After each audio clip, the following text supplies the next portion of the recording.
Já o Vasco teve dificuldade na segunda reunião com o técnico Renato Gaúcho. Te atualizo ainda sobre o Vasco da Gama e as negociações com o Marinacks e muito mais. Fala aí pessoal, sou Jorge Nicola, bem-vindos a mais um vídeo do canal. Sempre bom ter vocês por aqui, sem perder tempo. Pedir para deixar like e se inscrever no canal. Hora de falar sobre Renato Gaúcho e Vasco. Primeira reunião nessa segunda-feira à noite para discutir a respeito de projeto, planejamento, time, reforços e tudo mais. Na manhã dessa terça-feira, reunião para falar sobre dinheiro. E aí a coisa não funcionou. O Vasco surgiu com uma proposta de algo na casa dos R$ 800 mil por mês.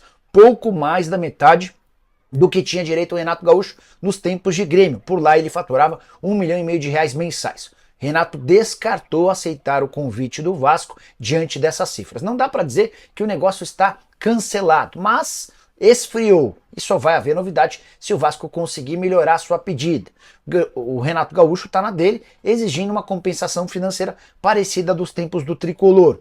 Se o Vasco conseguir se aproximar, deve haver negócio, senão o Cruz Maltino vai precisar buscar um outro comandante. Vasco que não tem técnico desde a reta final do Campeonato Brasileiro, quando optou pela saída do então treinador interino, o Paiva. Hora de falar sobre o Vasco da Gama. O Cruz Maltino não jogou a toalha em relação a Evangelos Marinacks, mesmo depois da notícia que eu contei nessa segunda-feira do entusiasmo do São Paulo em relação a um acordo com o magnata grego.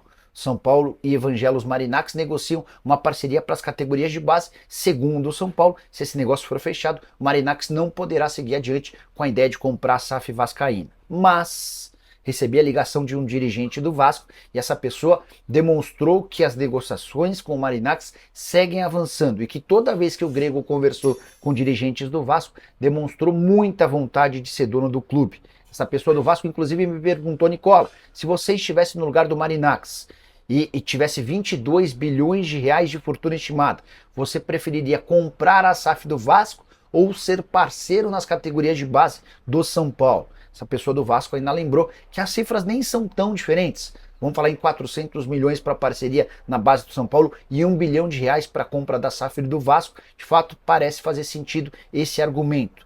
Só para complementar, importante dizer que as negociações entre São Paulo e Marinacks começaram antes, mas diante de toda a repercussão extremamente positiva com o torcedor do Vasco, o Evangelos Marinacks passou a olhar com bastante carinho a possibilidade de se tornar o dono da SAF Cruz Maltina. Algo que acontece de maneira diferente. Percebi que a recepção de torcedores do São Paulo, não contra o Marinacks, mas diante da ideia de um parceiro na base, não foi algo que agradou. Só para completar o noticiário do Vasco, Renato Gaúcho se encontrou com dirigentes cruzmaltinos na noite dessa segunda-feira. O debate se deu apenas em relação ao planejamento. A reunião foi avaliada como positiva nessa terça-feira, um novo encontro para que as partes possam discutir sobre a grana, salário e tudo mais. A ideia do Vasco é fechar com o Renato nas próximas horas. E as novas do Vascão e a venda da SAF, bora lá. Eu nem contei para vocês em vídeo, mas ontem vários de vocês haviam me perguntado se aquele russo que estava sendo super especulado poderia comprar o Vasco.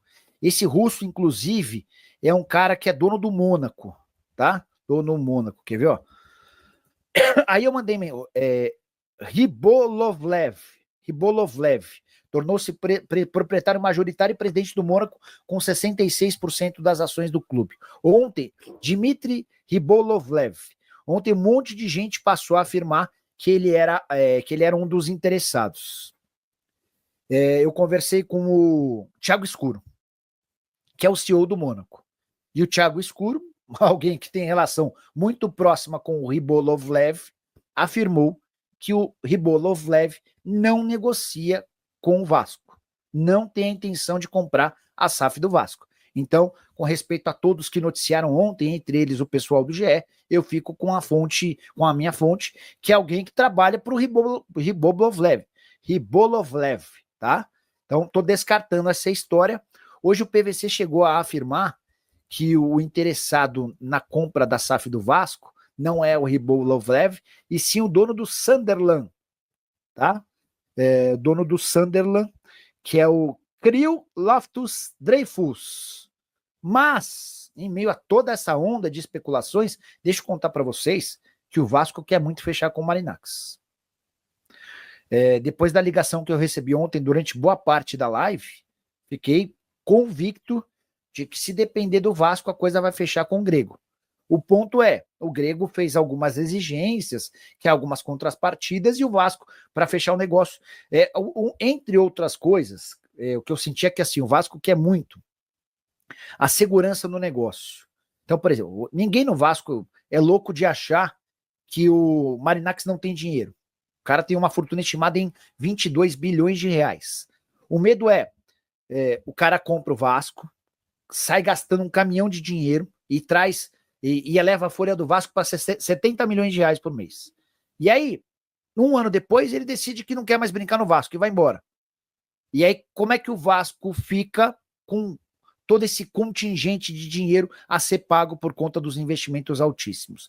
Então, hoje, Pedrinho, Carlos Amodeu e companhia tem essa preocupação de fechar uma parceria perene com alguém com dinheiro, que manja de futebol e que se comprometa a ficar de forma longa, tá? E que não pode sair da noite para o dia, como aconteceu com a 777, causando enormes problemas, tá bom? Sobre o Grego, ontem a gente estava conversando, né?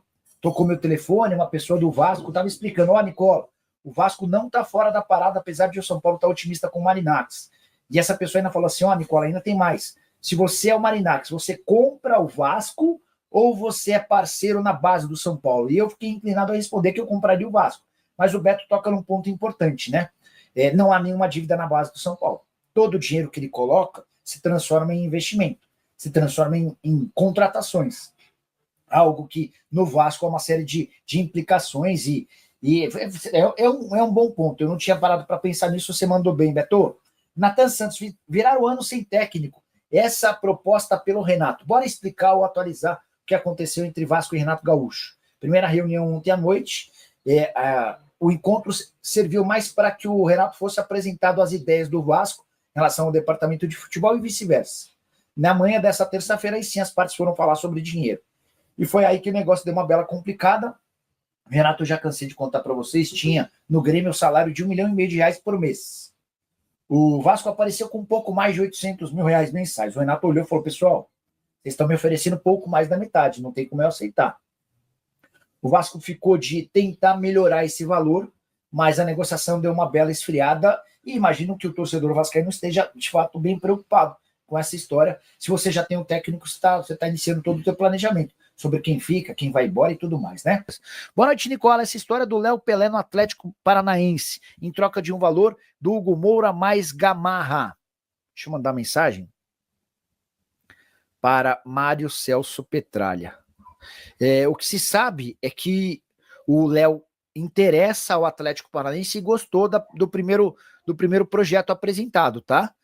Mas a ideia do Vasco era incluir o Coelho nessa história. Presidente, boa noite. Léo Pelé, perto do CAP. Vamos ver o que o Petralha nos responde, tá?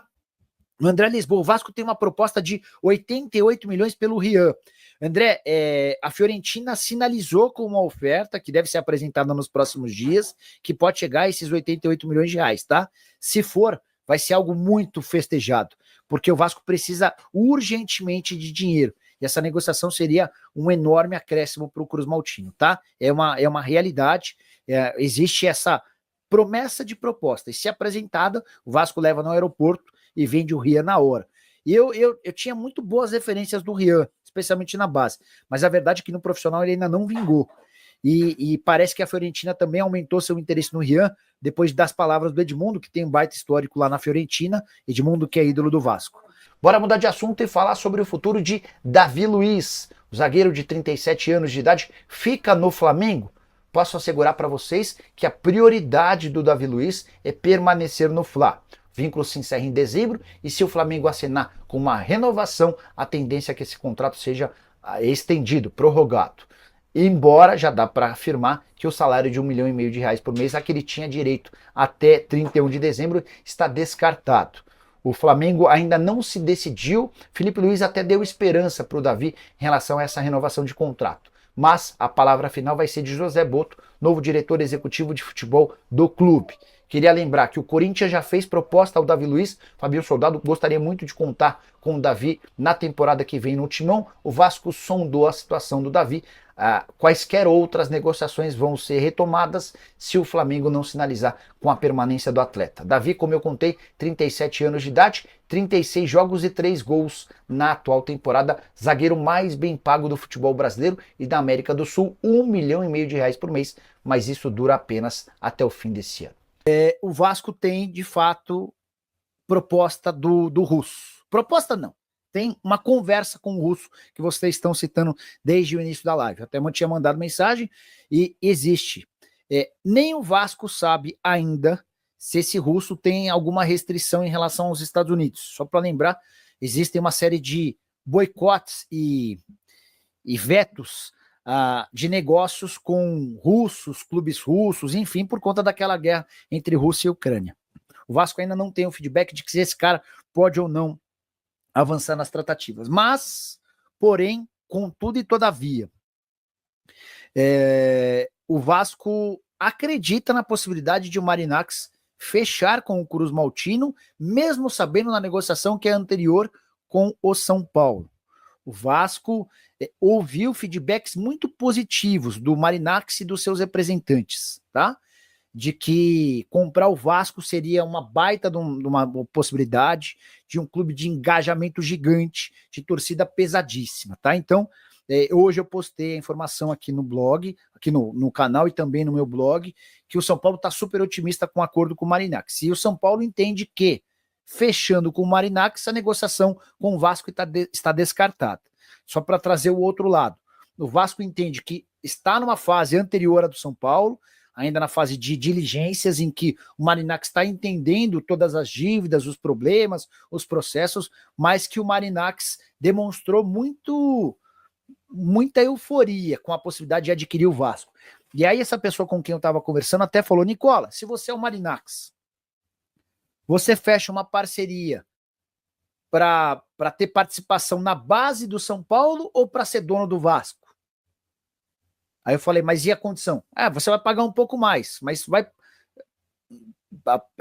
Quando essa pessoa perguntou para mim, eu falei, eu vou de Vasco, eu vou comprar o Vasco em vez de ser sócio na base do São Paulo.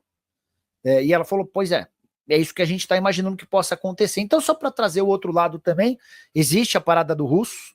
O Russo é mais um dos interessados. O Vasco ainda não tem esse feedback se ele pode ou não levar o negócio adiante, mas o Vasco não está...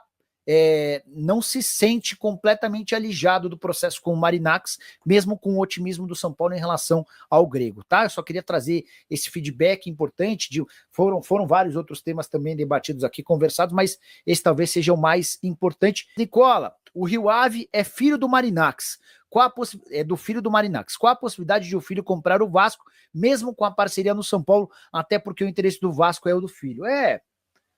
Entendi o que você quis dizer. Tá bom, o Marinacks fechou com o São Paulo, mas o filho dele compra o Vasco. Essa pessoa do Vasco com quem eu estava conversando, que vê o Vasco na briga, ela nem acha uma maluquice se o Marinacks tiver os dois clubes, tá? Tiver parceria com o São Paulo e for dono da SAF do Vasco. Enfim. O Marinacks, a reunião do Vasco e do Renato já se acertou. Cara, esqueci de perguntar. Ai, meu Deus, desculpa a minha falha.